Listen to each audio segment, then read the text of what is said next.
making movies is very expensive, right? The more expensive a movie is, the more careful or risk averse a studio is going to be. They're making an enormous bet of resources. Unfortunately, there's now a sameness that has crept into film. How many times does the audience want to keep going back for the same thing over and over without being able to go to the theater and see something that we go, wow, that's amazing. So how will things be impacted? My hope is that AI will actually lead to a kind of a renaissance of creativity. AI is being used for scripting, for shooting and producing movies. AI is being used for everything. Hollywood production is being transformed by artificial intelligence. Hello, everyone, and welcome to the Curious Refuge Podcast. Our guest today has had a major impact on the world of animation and storytelling, helping to usher in the second golden age of animation, also known as the Disney Renaissance, while mentoring alongside legends from the first golden age. Rob Minkoff has directed films such as The Lion King, Stuart Little, The Haunted Mansion, Mr. Peabody and Sherman, and most recently, Paws of Fury, The Legend of Hank. He has worked as an animator for films such as The Black Cauldron, The Great Mouse Detective, The Brave Little Toaster, and The Little Mermaid. He also learned firsthand under some of the greatest animators of all time, including Chuck Jones and Eric Larson. And Rob is now innovating as a storyteller, exploring the possibilities of using AI as a tool to help streamline the storytelling process. Rob, thank you so much for hopping on the podcast. Absolutely. Happy to be here. Thank you for inviting me. Those are some epic titles that you have been a part of. And I'm just like in awe because all of those were so impressionable to me. And so I'm very curious if animation has always been a part of your career path. Yeah, so I started drawing when I was quite young. I remember exactly, which is maybe kind of crazy, but I remember the first drawing I ever did. And it was inspired by my cousin who was living in Southern California. I'm from the Bay Area. And my cousin came to visit us and he said, hey, look what I can do. And I have two older brothers. And I remember we sort of gathered around. I was probably 6 or 7 years old. And we gathered around him and he drew this character. And I remember just watching it come to life on the page. And it was like the most stunning magic trick I'd ever seen. I was like, oh my God, that's so incredible. And so I was inspired, of course, to draw that very same character as soon as I got a pencil and a piece of paper. And I drew that and, of course, drew that number of times. And then that just sort of was the beginning. And then it kind of took over. So I was drawing all the time. That I was sort of known as that kid who drew all the time in his textbooks and, whatever other scraps of paper I could find. And that was sort of the beginning. I'm curious at that time as a kid, was Disney animation for you even back then, like kind of the pinnacle of creative expression? Were you more into kind of like high arts in sketching? Like where were you thinking creatively? Yeah, I mean, I think, Disney animation for me, obviously it grew in importance to me.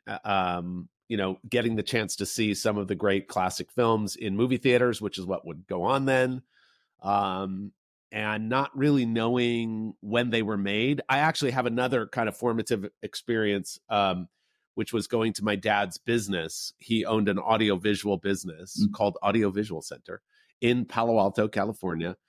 And I would go with him occasionally, I guess, on the weekends when there was no one else to watch me. And I remember going in with my dad and he said, okay, Robbie, as I was known at that time in my life, Robbie, sit here. And he had a little Super 8 editing, sort of a viewer editing kind of thing. And he had a couple of Super 8 movies. One was the climactic sequence in Sleeping Beauty, right? So the prince is on the horseback and he's fighting against Maleficent, who's become the dragon. and the thorns grow up and all this crazy stuff. And, I could watch it, and actually, because it was on reel to reel, I could slow it down. I could go backwards. I could watch it again and again. And so he had that reel, and then he had a Mighty Mouse cartoon.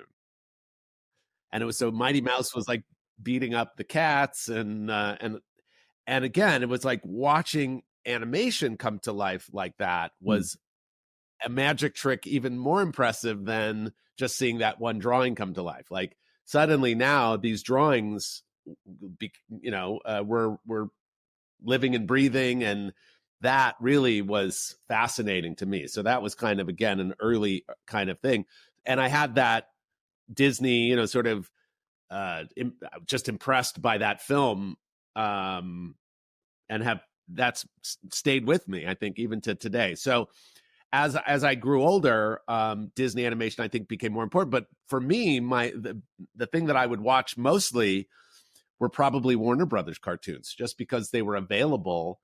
And I have a great story about it. So one of the other animator directors who's made a big impact on animation is a guy named Kirk Wise. Kirk Wise co-directed Beauty and the Beast and Hunchback of Notre Dame. Well, Kirk and I met in Palo Alto and became friends. So we were both doing children's theater at the Palo Alto Children's Theater. We were doing, very unironically, a production of Snow White and the Seven Dwarfs. And I was cast as the huntsman, and Kirk was the bat. And the bat had to hang upside down in the evil queen's lair with blood rushing to his head. Anyway, Kirk and I discovered backstage that we both loved animation. We both loved drawing. And I remember he brought with him one day this book called Tex Avery, King of Cartoons, which was one of the very few books on animation that was available at the time. And he brought it, and we poured through it, and was like, oh my God, it was so amazing. So we really developed our friendship around our common love of animation. And Kirk was the one that told me about CalArts. Kirk's a year younger than I am, but we ended up animating a film together in high school, which I used in my portfolio, and then Kirk used the year after in his portfolio. And, so our careers have kind of gone in parallel. But I would say mostly after schools, I would go to his house, or he'd come to my house, and we would sit in front of the television watching Tom and Jerry, Bugs Bunny, Daffy Duck. I mean, all the great Warner Brothers cartoons, and whatever else was just available. Because what people, I think, today don't quite understand about what life was like then is the stuff wasn't available. Like, you couldn't get it anywhere. There was, at that time, we're talking about the 1970s, and there was no video per se. Video didn't really become a thing until the end of the 70s, maybe the early 80s, or VHS was, again, it was very early. And because my dad owned this audiovisual business, actually, I got to experience videotape very early on, and he had a Sony reel-to-reel videotape machine. And I remember asking him to bring it home on a number of occasions, and I literally would plug it in and record animation off televisions just to collect it, to have it. And I know other people who I ended up meeting along the way in my animation journey were people that had actually purchased, maybe Super 8 versions of animated films, or even 16 millimeter versions. Those were kind of too expensive for me at that time in my life.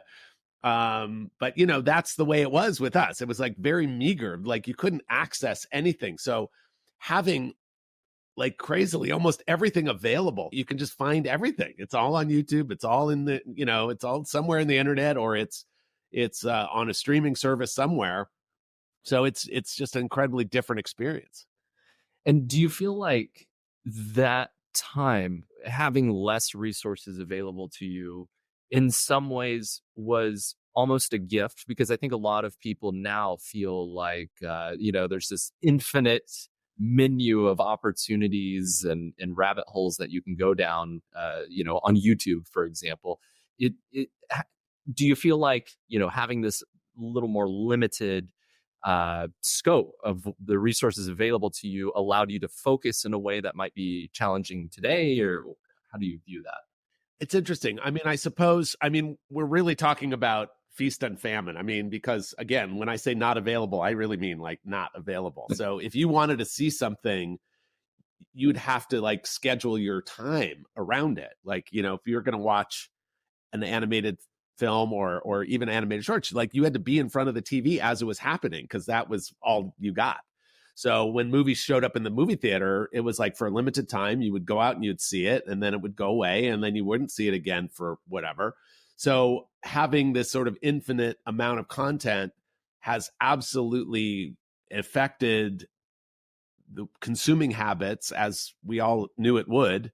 You know, there was this early argument, I think, when I started at Disney, when they just started to release the animated features on video. And, you know, many of us, including myself, you know, were worried that that was going to really change the experience for people kind of coming into it. Because as children, we would only be able to see an animated feature in a movie theater. Mm-hmm. Right. So you'd go see it. You'd have this incredible experience of seeing it.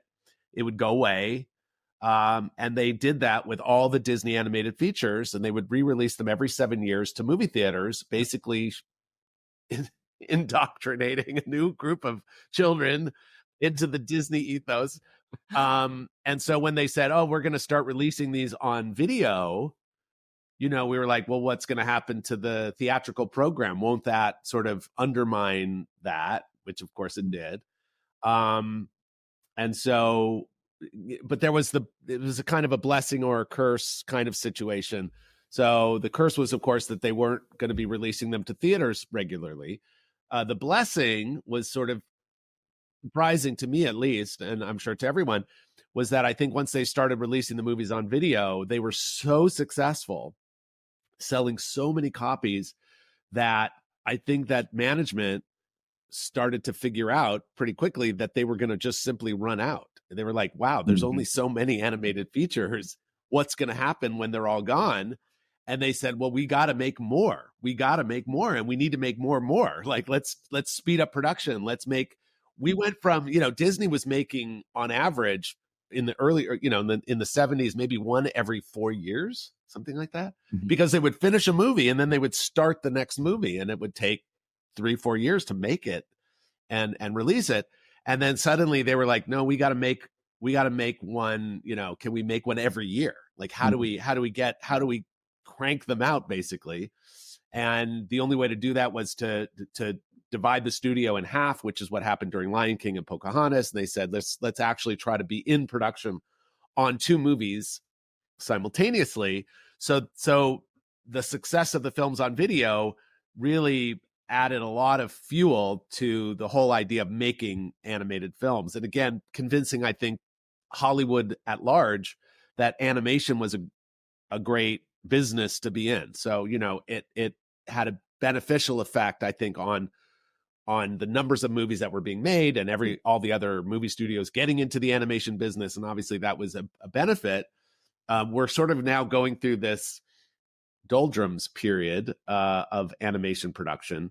A lot of people are getting laid off. A lot of people, you know, a lot of studios are sort of downsizing and shifting and changing their focuses. Obviously, AI has a major impact on that conversation too. Yeah.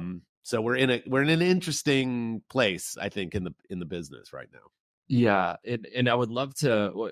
I want to ask you some questions about your journey in your career, but let's keep talking real quick about what you just said, the impact of both. There's so many factors happening right now in the world of animation, but I think one thing that I came across yesterday that was really interesting was a short film that you worked on in 1988 called Technological Threat. And I really thought that film was really interesting in what it was kind of critiquing. So folks who haven't seen it, it's like a 5-minute short film online.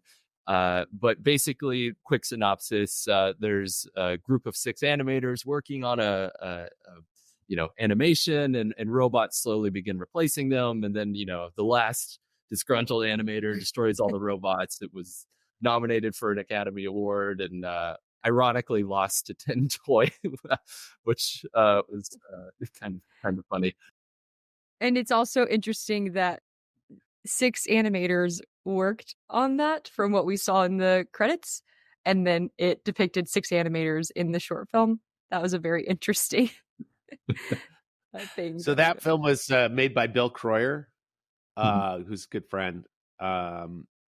Yeah, that goes back a long ways. I think I was working at Disney at the time and just moonlighting as an animator on that. I don't recall doing that much on it. Yeah. I also worked on similarly. I worked on the Family Dog, which Brad Bird did as an Amazing Stories episode, which that was also a fun project to work on. But only a couple of shots. But yes, I mean, I think animators from the very beginning. Bill Croyer is one of the leading pioneers, I think, of computer animation. He was doing animation. He did a music video called Hard Woman, which was a Mick Jagger video, which I think was some of the first computer animation that was done at that level, along with a colleague of mine and also a classmate of mine, Chris Bailey. He was working on some of those early things. But yeah, I mean, I think that, we've been in this conversation about computers from the very beginning. Also, coming from Palo Alto, California, means that I was very much aware of that whole thing, the burgeoning sort of computer industry. I remember actually in the 3rd grade, we're going back a long way, but in the 3rd grade, we had one of the first sort of dial-up modems in our class because we could connect to Stanford University. And so I remember that, you'd have to dial up the thing and then put the phone, like this old style, phone that you would actually put into the cradle. And that was the modem, because it was sending that signal. So computers were always going to, sort of poised to disrupt everything, which they have. And I'm so curious about the sentiment back then, 1988, was because you live in this really interesting world where you got to mentor and learn from people from the first golden age of animation, which is incredible.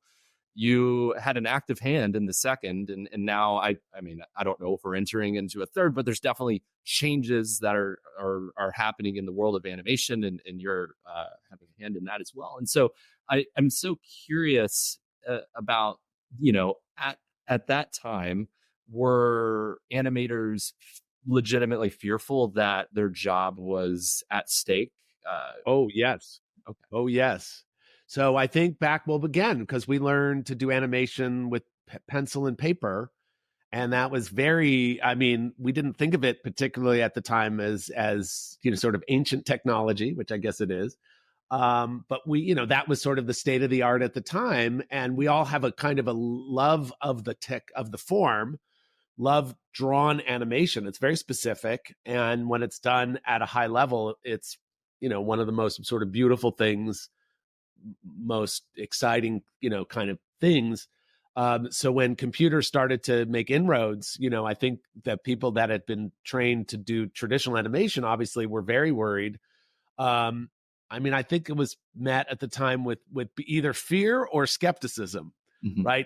The fear that, well, things are going to shift and change, and are we going to lose these sort of traditional art forms? And of course, the danger is that yes, they can be lost. Can be, don't have to be, but they can be. And again, that's sort of related to the business part of it, right? Because there is always the business part of it, in the sense that what the audience wants to see and what the audience is willing to pay for will ultimately drive the conversation, right? Because at the end of the day, it's being made for an audience. And another factor is how expensive the films are, right? They're very expensive to make. And so if you can't find an audience for them, there's a problem just on a basic level. So you have to find a way to support the art. And we live in a capitalist system, which means that, government subsidies is not really something, although we have them in this country. It's not, it's different than it is in a different kind of a, but, again, those kinds of processes don't necessarily work. So you're trying to create work that has an audience. Ultimately, we're all in a way chasing after the audience. Yeah. And I'm curious from your perspective, the it's really interesting because I think that with computers there was a promise of efficiency that think we could do ink and paint faster, things like that. But it's funny because when you actually begin to look at spreadsheets, it things are more expensive and slower now than whenever things were drawn and painted and all of those things. And so I'm curious about how you interpret that. Well, it's interesting. Well, I heard a story recently. Actually, it was about Michael Eisner, and I think somebody was making a pitch to him that computers were going to be an incredible cost savings thing. And apparently his response was, "Don't bullshit a bullshitter." He goes, "I know it's going to end up costing more money, right? So just stop trying to kid me." And the thing is that although yes, on the one hand you say, "Oh, you're trying to make it cost less," the point is that it allows you to do more, right? It says, "Oh, well, what we Disney animation had gone through this kind of doldrums period." So interestingly, Sleeping Beauty is a factor in the story. I think Sleeping Beauty was made and released right at the beginning of Disneyland, right when Disneyland was opening. And so apparently the story I understand was that Walt was very busy with Disneyland and wasn't so much focused on what was going on Sleeping Beauty. And the film was very expensive to make and quite complicated. And then it did not perform well theatrically. It didn't. The box office was not maybe up to standards. And so after Sleeping Beauty, they were like, we got to figure something out because we can't be spending all this money making these films like the way we're making them. So we need to kind of simplify, maybe pare down the studio staff, the numbers of people working here. So they really started to slow things down. And that's when Xerox became a kind of a thing. So they said, well, one of the biggest expenses on a film is the ink and paint department, and everybody's hand painting these lines. If we can use technology, we can use a Xerox process. We can just take the animator's drawings, we could Xerox them onto a cell, and then only have to paint the back, and that will save money. And so that would happen on the 101 Dalmatians. But what they did was they said, well, how do we make the film look stylistically coherent with that technique? So they came up with a kind of a way of doing the backgrounds that also had that quality, that they were done very graphically and using this kind of Xerox sketchy line, which with areas, planes of color. So they made it part of the production design. So when you watch the film, it is seamlessly what it looks like it is meant to be stylistically, even though they were using that approach or that technique to kind of save money. Well, after 101 Dalmatians, they kind of kept that style going. And I think at some point the studio started to make more ambitious films like Little Mermaid. And that's when computers actually first made their inroads into Disney animation, was through a system called the CAP system, a computer animation post-production system. Because what the CAP system would do is take your hand-drawn, pencil-drawn drawings and scan them into the computer, and then they could be inked and painted using the computer. Yeah. And so suddenly we were able to do colored lines again, right? Where you say, oh, the films that were done at Disney during the golden age of Disney animation looked so rich compared to what was being done. One of the reasons is because the inking on the cells is so complicated. They even in Pinocchio and Fantasia did these incredible effects where they would, do pastels and things on the cells themselves. And it was just like mind-blowingly complicated to do, very, very complicated and difficult things, which again, you couldn't do. People had even lost the art of it and didn't have the technical skills to do it. Yeah. But suddenly with the computer, you could do a lot more stuff. And so I think we started to use the computer to enhance the look of the films. And so, of course, then it gets more complicated and more expensive. Was there a sentiment amongst the animators you were working with that we need to lean into computer-based animation, or were people you said there was some resistance, but were was there a group of people curious about, okay, let's learn this, let's adopt this? I mean, again, so interestingly, in my first week working at Disney Animation, turned out to be John Lasseter's last week. Oh, wow. So I got hired. I was there. It was July of 1983, and somebody said, "Hey, there's a going away party for John." And I'm like, "Okay, I don't know who John is." And so I went over to his office, I guess, where he was packing up, and I met John. And it was like, "Hey, John, what do good to meet you?" And he's like, "Oh, I'm moving up to the Bay Area." I was like, "Oh, I'm from the Bay Area. What are you doing?" He's like, "Well, I'm working at this place called Pixar, and it's kind of doing computer animation." Then I started to see what John was up to or what he had been about. He'd done a test before I got to the studio of Where the Wild Things Are, which Glenn Keane animated. It's probably available now everywhere. I don't know, but probably people have seen it. Anyway, at the time, it was just like, so you'd have to watch it on the 35 millimeter print because there was no real video then.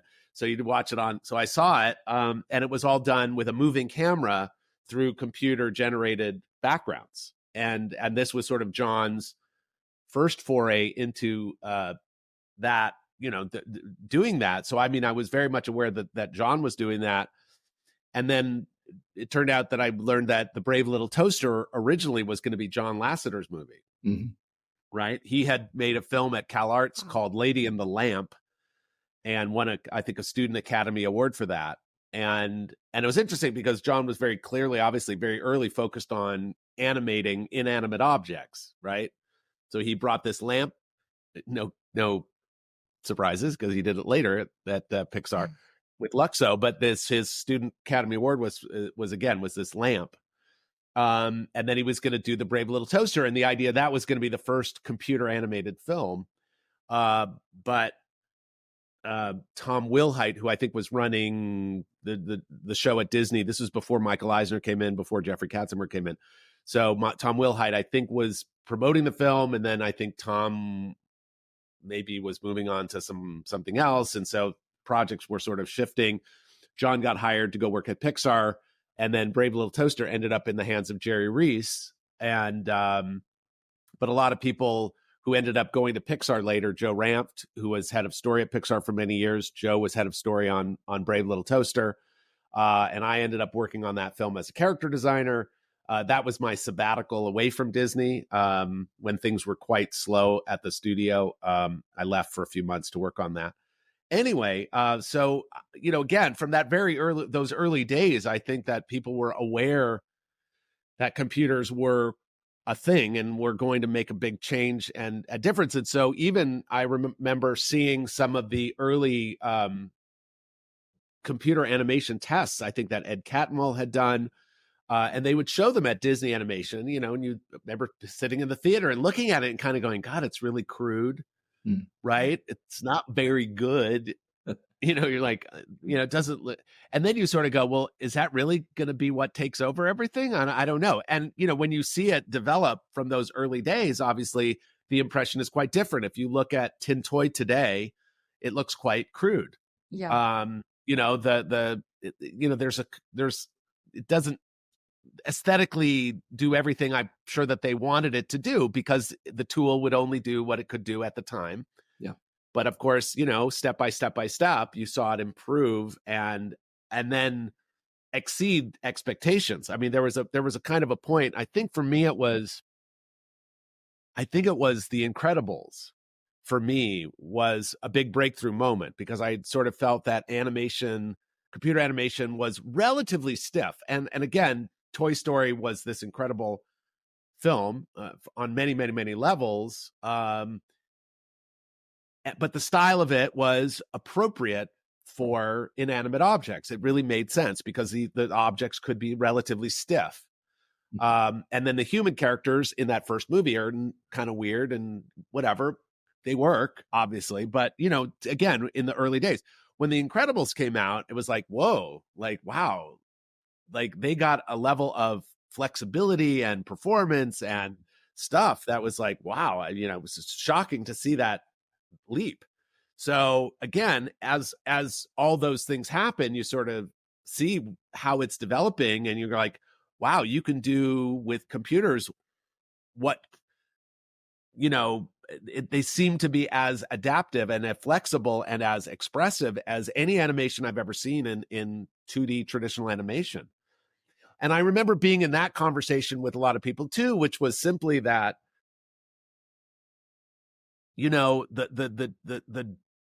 Disney movies were actually being done with a very specific aesthetic, which was they were trying to create the illusion of 3 dimensions always. That was actually the big thing. So when Disney developed the multiplane camera, it was to try to create this, again, this believable 3D environment. And, the hallmark of Disney animation was how the characters could move in space, right? They could really move convincingly. They could move into the depth, and they could move forward, and they could move around, and you would really see the characters in that 3-dimensional space. And that was kind of like what was important in Disney animation, where in other fields of animation, there was that kind of argument, right? That animation was flat. Animation should be 2D. It shouldn't be 3D, because 3D is kind of a trick, right? 2D is what it is. That's really the essence of the medium. So if you look at this UPA as a studio, or a lot of different experimental animators, they were looking at Disney suspiciously, again, sort of going, well, it's like, what's that about? And is it really true to the essence of the art form? You see later, of course, being influenced by UPA in those studios in a film like Sleeping Beauty, this celebration of the 2D, 2-dimensional graphic thing. But again, if you go back to Pinocchio, let's say, a lot of it is really about how do you create these believable 3-dimensional worlds. And so now that you have a computer that can now create and render a very convincing 3-dimensional world, that kind of makes perfect sense. And there was no doubt in my mind that were Disney still alive, Walt Disney absolutely would have embraced computer animation. There's no reason why he wouldn't have. I don't think he would have been as purist as some people are to say, well, it has to stay static, meaning that's the way the world is, right? The world evolves, and we all need to evolve with it, and we need to embrace it and ultimately take advantage of it, or use it to do things that haven't been done before. That was actually one of the things that I remember learning. It was when I got to know Ron Clements and John Musker. This is even before Little Mermaid. It was a Great Mouse Detective, I think they were working on. Ron had a very specific kind of idea about what made a film successful, that it obviously had elements that were very relatable or familiar, but that there always needed to be something new or novel about any film, right? So it really was, how do you not just simply repeat things that have been done before, but do something that's fresh?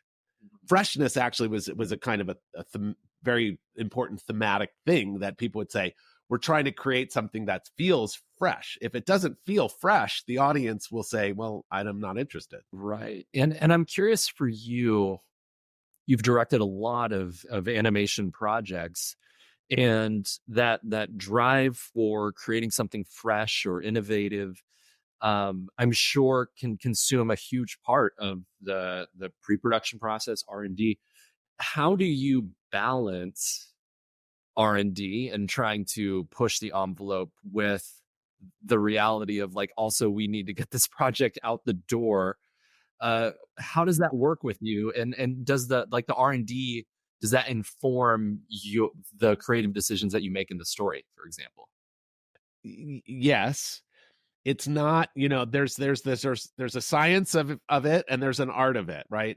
And we all kind of live between those worlds. There's also a business of it, right? And you're constantly battling against the forces of business. They're ever present. So, you've got to figure out a way to, to sort of keep your spirit fed, and sort of while battling sometimes what can be, the sort of the harsher realities of the business. So, and there's no perfect formula for that either. You go into a project. I think the most important thing is whenever you make a film, it's something that has never been made before, right? And you can apply old ideas or old whatever to the creation of something new, but at the end of the day, you're figuring it out as you go. Feature storytelling is also very much that way, that you're it's very I don't very few people are sort of Mozart, in the sense that Mozart sat down and just simply wrote out a symphony and it came out perfectly.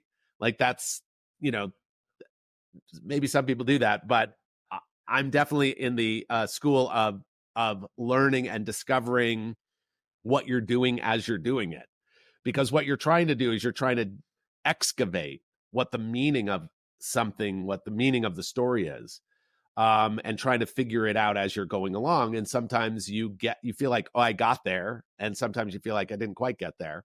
Or later you go, oh, now I understand now I know what this is. Oh, we could have done this or we could have done that, but we didn't do that. We did what we did. So, it's a great and exciting process to be a part of. And obviously when it works, it's even more satisfying. Just one quick observation. We were recently at the HPA Tech Retreat, where lots of tech-minded folks in Hollywood, and they were talking about how there's no such thing as a standard film production. Every single time you sit down to make a film, the workflow and how you do it is evolving, and it's always this nebulous thing that there's an element of learning and an element of using your experience that goes into any large creative project, and it's just the way it is.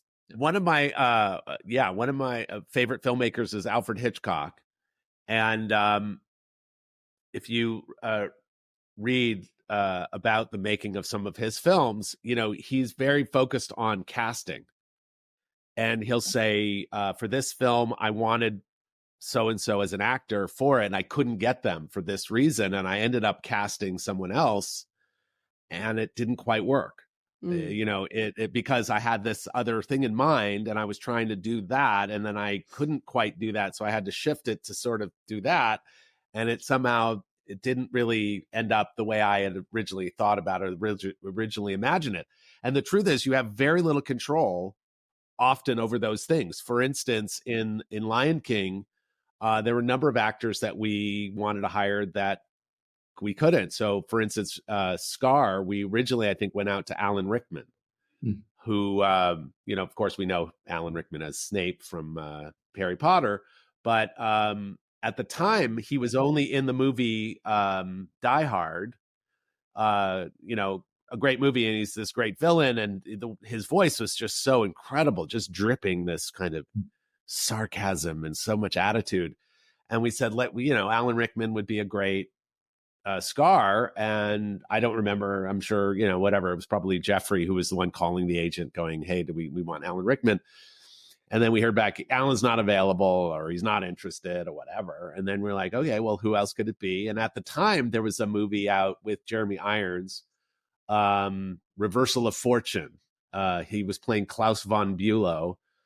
And we're like, wow, well, Jeremy Irons would be great for this role. And so found out, yes, Jeremy was available and interested. And so we hired Jeremy. And of course, now I'm sure anyone would watch it and be like, how could you think of casting anybody else? Like, he's perfect, right? And he is. He does an amazing job. But when you're in the early stages of any project, it's all just, you're figuring it out. You're like, how do we put this thing together? And so, fate plays a hand in some of these decisions, right? Because you could say, well, I could decide everything in a vacuum, right? Perfectly.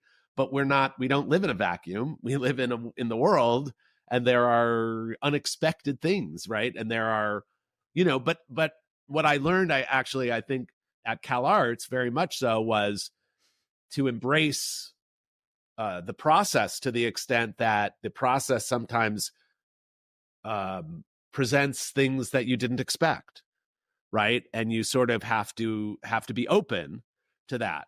Again, it can be very challenging, and I've seen artists who are trying to become directors be undone by that. They'll come in and they'll say, here's my vision. Here's my vision for this. And maybe the studio is not interested in their vision, or their vision isn't quite aligned with what the studio expects. And maybe they needed to make compromises that they weren't willing to make compromises about because they think that's what the job of a director is. And then suddenly, they're out of a job. So again, can be very complicated and very fraught. So you have to figure out how to deal with all that while you're dealing with all the important part of the job ultimately is the creation of whatever it is that you're working on. And being a good leader too. That's another big factor, is that movies like this, any movie, is not made by a single person. Although today you hear a lot of talk about how AI will make that possible, right? That somebody will just prompt a movie into existence and like, oh, there's a whole movie right there.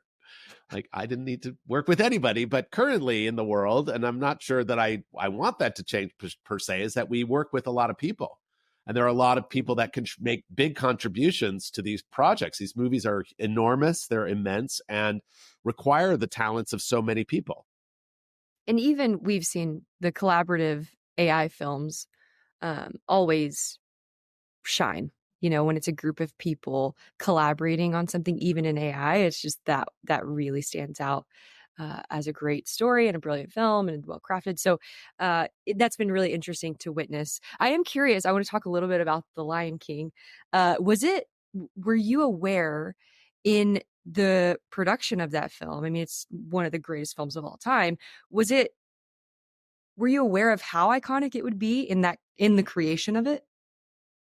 No. So it's interesting.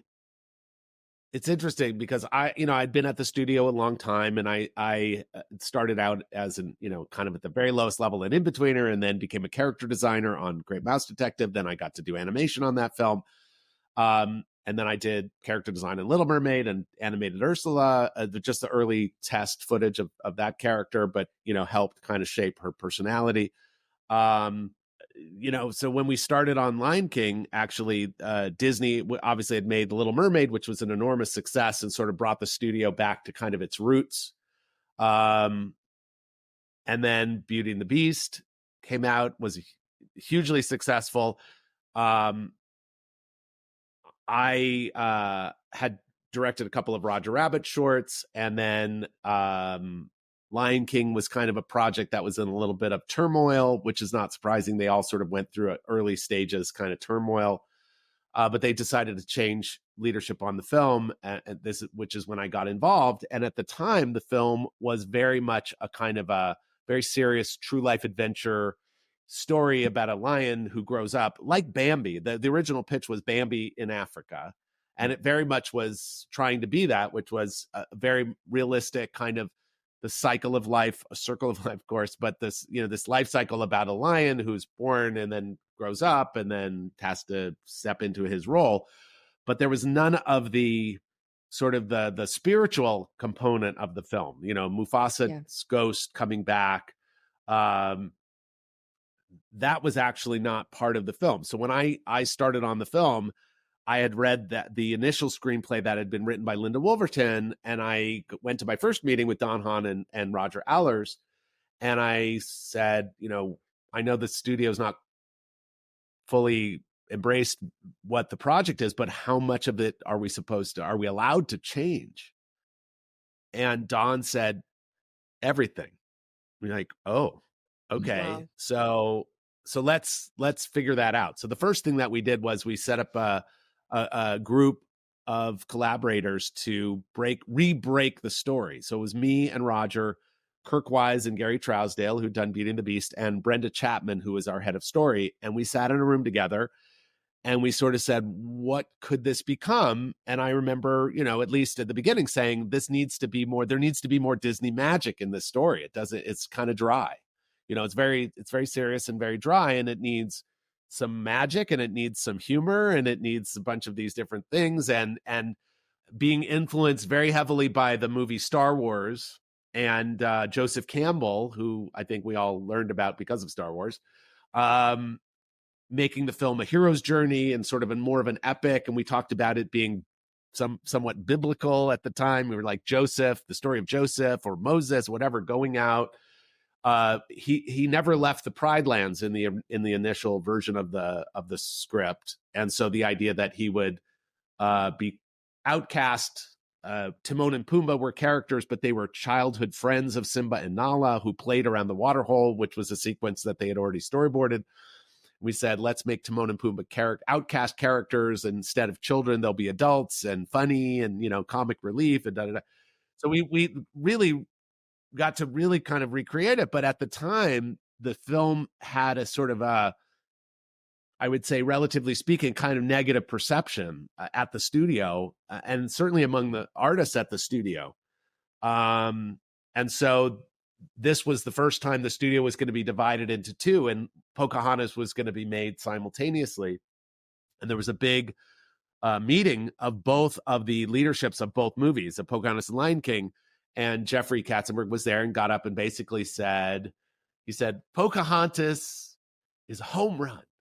It's Dances with Wolves meets West Side Story meets Romeo and Juliet. And he said, on the other hand, Lion King is kind of an experiment. So, if the movie, he literally said, if the movie does 50 million at the box office, we'll all be happy.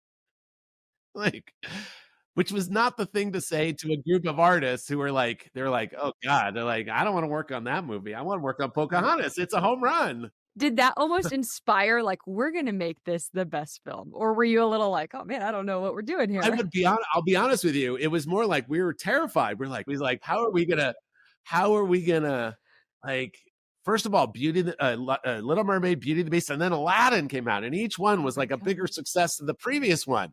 And we're like, God, this is really like, we have our work cut out for us. Like, we have to do, like, how are we going to make this good?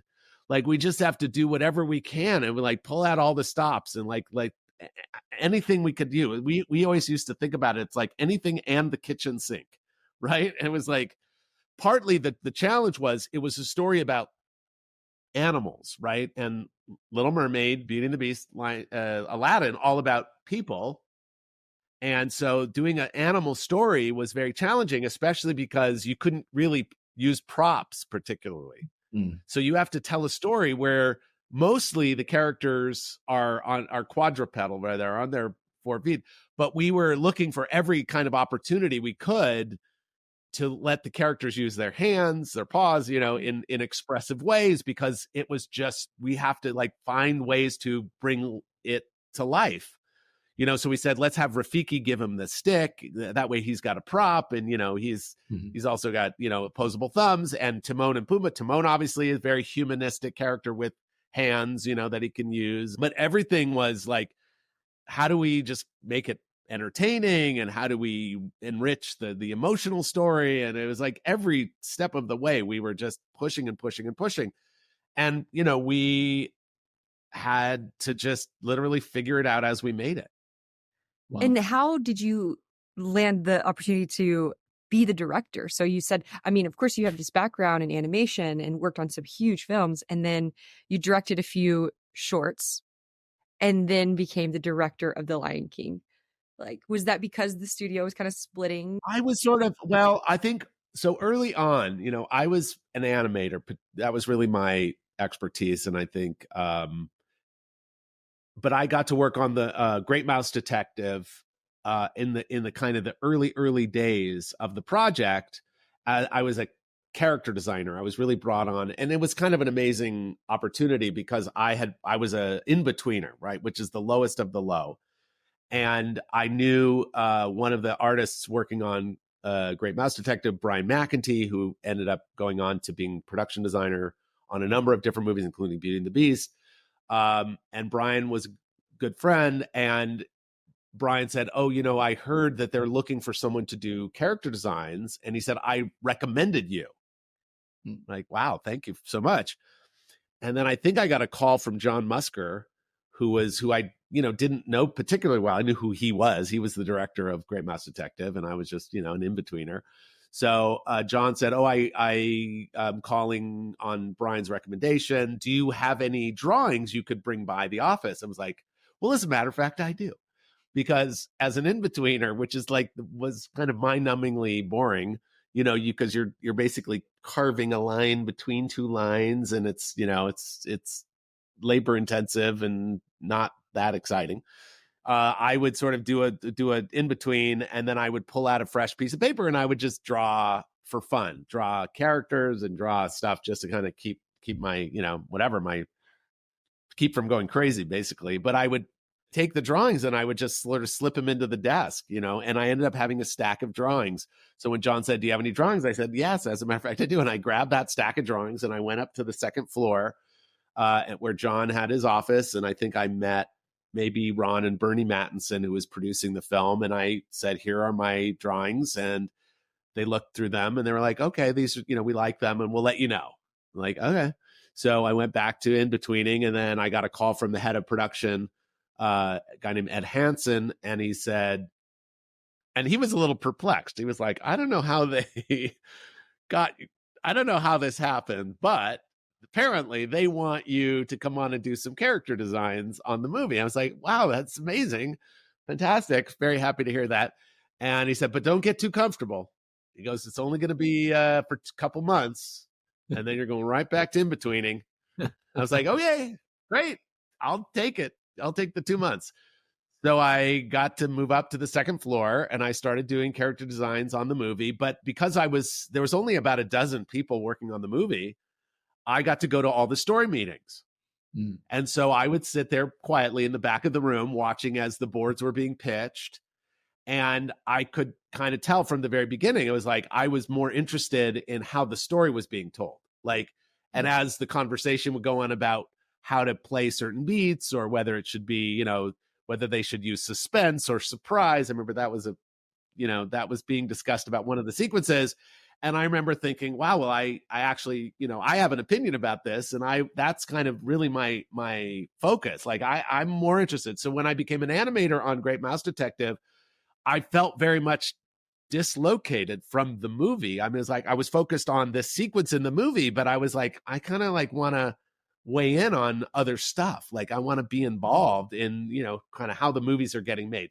So I knew from that early time that directing was a bit more where I wanted to go, because I was more interested in the story than specifically in the scenes of animation. Although I loved being an animator and loved animation and loved all of that. But again, that's very, very focused on that particular thing. And it's more focused on what it is like, or what it feels like actually to be an actor in a film. And actors tend to succeed if they're able to bring their skills and talents to performance. And obviously some actors want to be involved in the whole thing and want to be involved in the script process. And some actors become directors for that reason, because they're like, I don't want to limit my input just to this, character. I have an interest in how the story is being told and that. So that was very much how I felt about it. So I was very much, that was the track I was on, or put myself on. That's awesome. And I really am curious to go back to the writer's room for The Lion King, because The Lion King is one of the most praised and analyzed animations for the story. I know that whenever I was in film school, we studied it. It seems like there's probably a million YouTube videos of people, dissecting the philosophy of The Lion King. I think I was reading a book the other day. It was talking about it. I'm curious, for you at that time when you were developing the story, how much of the story was trying to get to certain beats, versus legitimately understanding the impact that you're trying to have through, the characters and how it unfolded. So again, as I explained, they had created the first version of the movie around the pitch Bambi in Africa. So it was very similar, right? It was about it starts out with Simba being born, which of course we still had in the movie. which is right out of Bambi, right? All the animals coming running over to meet the new prince is what they say in Bambi. So we've got, Simba is going to be the new king, and they all come to pay homage to him. But then he grows up and stays in the Pride Lands and becomes a teenager. And again, there's a similar arc of this trajectory of the story. But when we convene that writer's room to discuss how to re-break the movie and add these sort of other larger elements, the sort of, like I said, the spiritual element, the Disney magic, the kind of the comedy humor, making it more of an epic, all that was like, how do we do that? And we re-broke the story, and it literally took 2 days to come up with the outline, the new outline of the movie. We didn't have every beat figured out, and many of the beats got figured out through the process, but the structure of the story was there, and the structure of the story never really changed. So once we had that done, we then were asked to go and pitch it to the heads of the studio. So Michael Eisner, Jeffrey Katzenberg, Peter Schneider, Tom Schumacher, Roy Disney Jr. was there. And Roger and I got up and basically took everybody through the kind of the new outline of the story. And what was interesting is at the end of the pitch, Michael Eisner said, it was originally called King of the Jungle. And Michael Eisner said, could this be King Lear? And we're like, what? Because he said, what's it based on? We're like, well, it's kind of an original story. He goes, original story. Disney doesn't do that. Disney makes classic fairy tales. Like, he goes, so what could it be, King Lear? And I remember actually just kind of shooting back, like, well, King Lear is about a king who's getting older and has 3 daughters, and 2 are trying to take over the kingdom. I was like, it's kind of a different movie. And then the producer of The Little Mermaid was in the back of the room. There's quite a big gallery of people standing behind, sort of watching. Her name is Maureen Donnelly, and she said, it's Hamlet. And everyone went, it's Hamlet. And like, yeah, of course, the king gets murdered by his brother, and then the son has to deal with what he's going to do about the murderous uncle and decide. And then Michael Eisner said, great, that's it. We're making Hamlet with lions. And we're like, okay, we're making Hamlet with lions. We hadn't really thought that we were making Hamlet in the first pass. And now that somebody said we're now making Hamlet, we're like, okay, well, how is this like Hamlet? Like, first of all, we're not making Hamlet, but there's something in Hamlet that we can learn from, because it's really about Hamlet having to decide to take action, right? That's what it's about. It's about, what is he going to do? Is he going to do something about this murder? And then ultimately he does. So like that became a kind of like, okay, now we know. That gives us a definition of what Simba's story is. And in fact, we always would talk about, like, what's our to be or not to be moment? Like, what's our to be or not to be in this film? And we all decided that it was really after he sees Mufasa's ghost, right? So he sees Mufasa's ghost. It's going to inspire him to go back, but he hasn't come around to making that decision. So we said that scene is about Simba making the decision. How are we going to do that? Like, I don't know. So we had Rafiki, obviously. We're like, well, so as we wrote a first pass of the scene, it sort of worked, but it didn't quite sell it. And I remember, and this was the very last story meeting we had on the movie. We're deeply in production. We've animated maybe half the movie at this point. And we get together. We're like, how do we get this moment to play? And Don Hahn, the producer, said, it's got to be the kind of thing where Rafiki grabbed some dirt and said, it's like dust in the wind. And, like, yeah, dust in the wind. Or like, I don't know. And then it was Irene Mecchi, who is the co-screenwriter on the movie. And she said, and Irene was always funny, cracking jokes. And, story meetings are always a mixture of like, you're talking seriously about it, but then there's something funny. And she said, and I think for a laugh, she said, you should hit him in the head with the stick. And we all laughed, like, and then we're like, hey, that's a great idea. Like, yeah, let's do that. Cause it's funny. It's funny, but it also, and so then we said, like, great, he's going to get hit in the head. Now we have to write a scene. And you talk about sort of the objective. So like, how do you then write a scene that culminates in him getting hit in the head with the stick? So then now you have a way of doing it. But ultimately, again, that's the art of storytelling. That is the art of filmmaking and screenwriting too, which is you're trying to tell a story in a way that the audience doesn't expect or predict necessarily what or how you're going to tell them the story. So you know what the idea is, but if you don't deliver the idea well, it's kind of flat. You're like, okay, you explain the idea to me, or it's expositional. Like, yeah, don't tell me what the idea is. Make me get it.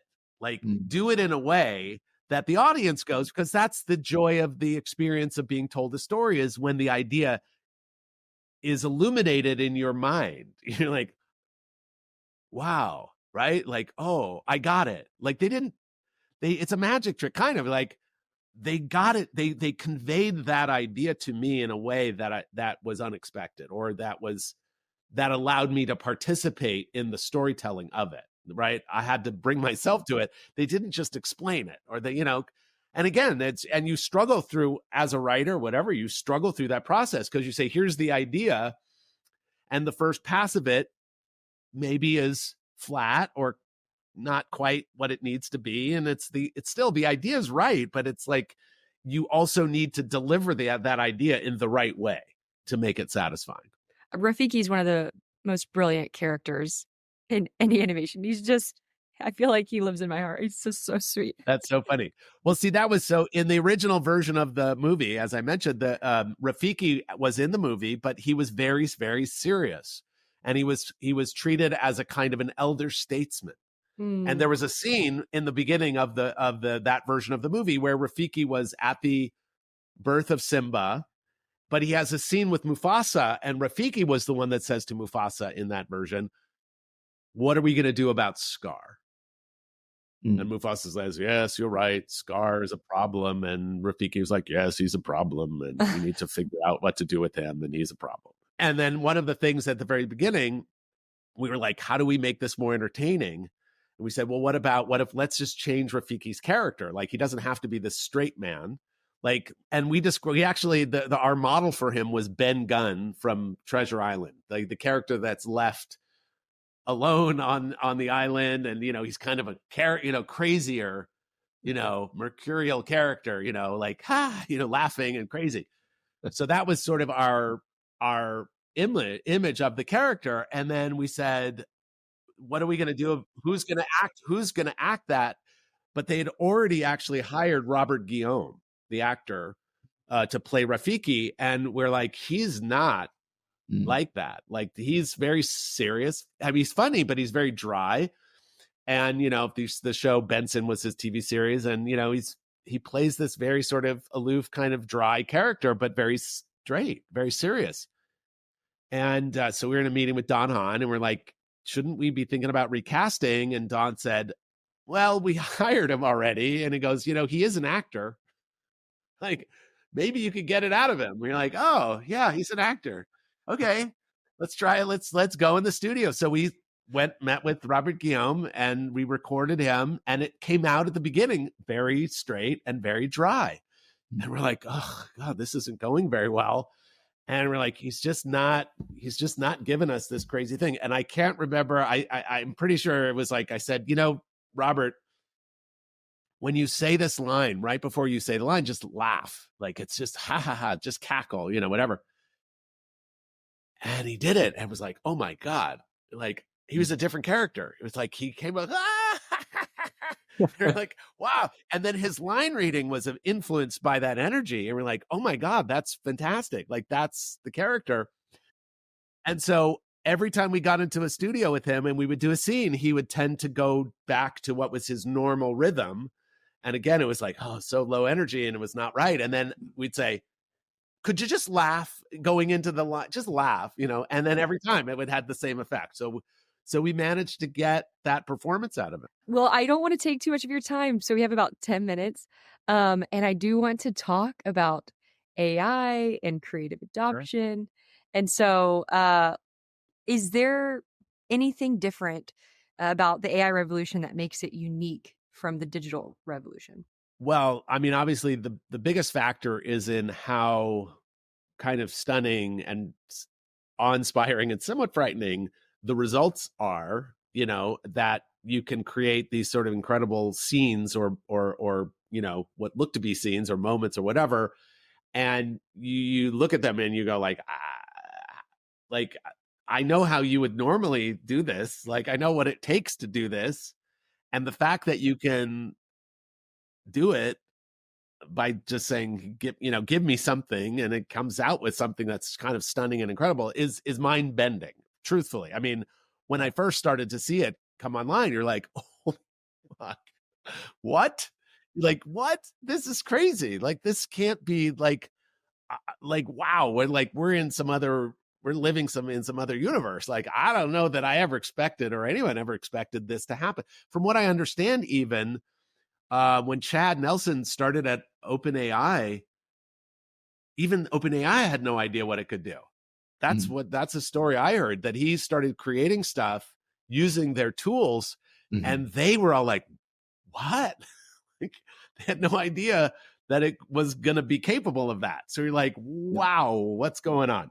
So, I mean, and we're just at the beginning of all of this. So we're like, how is this going to impact things? And you're like, I don't know, but it's going to impact things because it's obvious.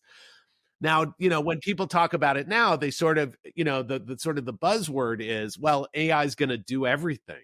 You're like, is it really? Is like, it's going to do everything. You're like, yeah, you're going to be able to prompt a movie. You just give a prompt and you're going to get back a movie. And you're like, really? Is that how it's going to work? And is it going to be any good? I don't know. I'm not sure that's the world I want to live in. It's a very interesting question, because I am curious about when you're improving efficiencies from your experience. Do you find that the improvement on efficiencies, does that harm the creative process in your experience? No. So, I mean, here's the thing. So making movies is very expensive, right? And it's very expensive because it takes a lot of people, a lot of time to do it. And the expense of it is the thing that weighs it down to some extent, right? I mean, the more expensive a movie is, the more careful or risk averse a studio is going to be. They're making an enormous bet of resources, right? If you're going to spend 100 million or 150 million or 200 million, whatever crazy budgets there are, they're like, we got to make our money back from this. Like, we cannot take chances. So it becomes kind of a circumstance which does not like risk. The truth is that filmmaking and storytelling needs risk in order to explore new worlds, new avenues. As I mentioned, Ron Clements said, there has to be an element of newness. So I think part of what's going on in the motion picture business, right, and in the theatrical business is, unfortunately, there's now a sameness that has crept into the production and into films, right? And so you say, well, let's make another Marvel movie. Let's make another one of these. Let's do another Mission Impossible. And I'm not criticizing any of those films, but what I'm saying is, how many times does the audience want to keep going back for the same thing over and over without being able to go to the theater and see something that we go, wow, that's amazing. I mean, that happened with Avatar. Obviously, James Cameron made an incredible film that the audience went, wow, I've never seen that before. I never thought I would see that. And then he did it again. Again, these are wonderful, wonderful, exciting things. But James Cameron is doing that, right? That's not necessarily something that they're going to support or be able to support because it's so darned expensive, So how will things be impacted? My hope is that AI will actually lead to a kind of a renaissance of creativity, that AI, if it lowers the cost, allows filmmakers and storytellers to do things that are unconventional, that are not just designed or geared towards that commercial audience. Yeah. Again, nothing wrong with that. But, maybe because I think that the most exciting things that will come will be things that haven't been done before, that audiences will go, oh my God, this is amazing. This is incredible. And again, all of it has to be put in the service of storytelling, right? The storytelling the filmmaking is more important than the how you get it there. At the end of the day, that's kind of what the audience is mostly interested in, right? They're not necessarily interested in how many hours did this take and how many people were involved and how much of all of that. Yeah. And I don't want to see, my hope, of course, is that everyone that is employed today or will continue to be employed. I know there's been a lot of layoffs and a lot of downsizing, which is tragic in and of itself. So obviously I'm not in favor of any of that. But at the same time, there's this massive sea change that's coming or is upon us right now. And my advice to anyone in film is to learn how to use these tools, right? As the world evolves, artists have to evolve with it, right? The only way to become extinct is to just say, you know what, I'm going to fold my hands across my chest and refuse to move to the future. Yeah. So I don't think there's any, going back to, there's the great John Henry story about competing with the steam locomotive building the railroads. I think it's John Henry, if I'm not mistaken. American folktale about progress, about technology. And what it says is, unfortunately, you're never going to win betting against technology, right? Technology is the thing that separates us from the rest of mammals, right? Mm-hmm. Our ability to create technology. And of course, we're all concerned about technology taking over. Understandably, I would be as concerned as anybody. We're all concerned about what if technology is able to replace human labor. Not just in animation, but in every walk of life. And you sort of go, well, I don't know. We're going to have to come up with new forms of society and how to live to embrace it, because otherwise, I don't. So we're moving very quickly to the future, and we all got to figure out how to live in the future.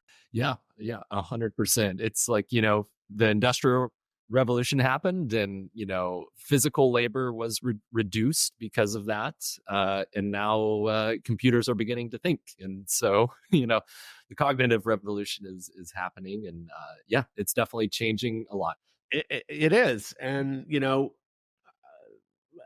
again, I think people who are rightly concerned about their rights as artists and individuals, that they have created work that perhaps has been used, scraped for these large language models and are being used without permission or without payment. I think obviously that is a problem and that needs to be addressed. I think everyone who has participated should be rewarded. I think that it would be terrible if that doesn't happen.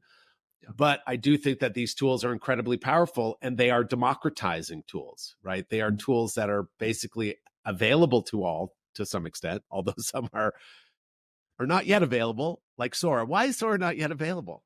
What's that about? You need to ask Chad. I don't know. I'm going to ask Chad. I think that, and now there's a new, I guess, what's the one that got released? Luma's is new, and there's Runway just came out with a new one. But I think that is also not available. So I'm not sure, we'll see how it plays out.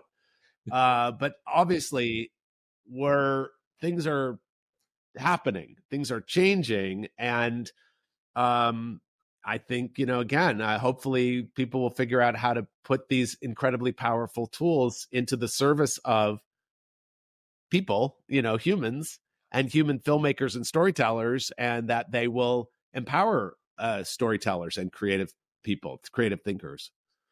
Yeah, 100%. Well, Rob, I want to be respectful of your time. I have one last question before we wrap up. We actually, I think, just confirmed that all of us are going to be judges for the Reply AI Film Festival in Venice, which is fantastic. Cool. So they actually are releasing the like press announcement about the judges today, the day we're recording this podcast. So that's very interesting. I did notice, I did see something. I was included in a press release. Yes. Great. Well, we'll look forward to seeing you in Venice. Are you going? I was curious if you're going. Amazing. I'm going to be there, of course. Yes. All right. Well, we're going to be hanging out in Venice. I love that. This will be believe it or not, I went to Venice for the first time in 1994, which is the year Lion King came out. Had an Amazing. incredible experience and story, which I will gladly relate to you as we are sitting there, sipping our cocktails, somehow Cannot looking at wait. the ocean in Venice. But I'll tell you all about it. Well, and it's I would love for other people to be able to join us because they're actually flying the top, I believe 10 filmmakers to Venice to be a part of the screening event that's going to be there. I'm curious, just for you as a judge, this is an AI film competition. What are some tips or some things that you're looking for from a really good AI film that people listening to this podcast might be able to take and implement in the projects that they're working on? Well, I would say that the most important thing, again, because we know that the tool is really powerful and can do incredible things, but I'm more interested in how the tool is being used by the individual artist to make a statement or have carry meaning. When you see films made using AI, they can feel soulless. They can look amazing. You're like, oh, wow, it looks amazing. But then it doesn't, there's something about it that feels sort of disconnected.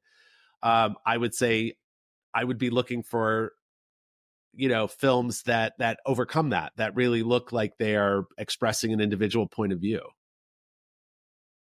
That's great. I love that. Great. That's good. Great tip.